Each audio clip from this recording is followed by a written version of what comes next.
अस्सलाम वालेकुम, welcome back to the new video. तो आज की वीडियो कैपकट ट्यूटोरियल पे होने लगी है कि हम अपनी वीडियो को एचडी क्वालिटी के अंदर कैसे कन्वर्ट कर सकते हैं जो ब्लर भी ना हो। बहुत ही सिंपल स्टेप बताऊंगा, साथ साथ फॉलो कर दें।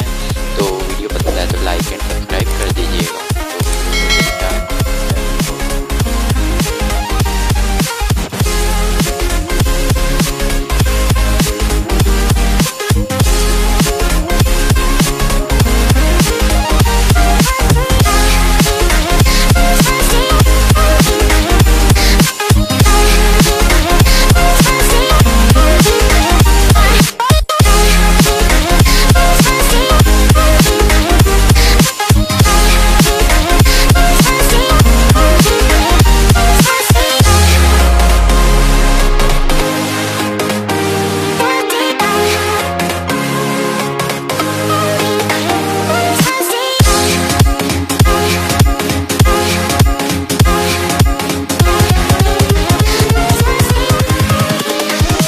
Here we go.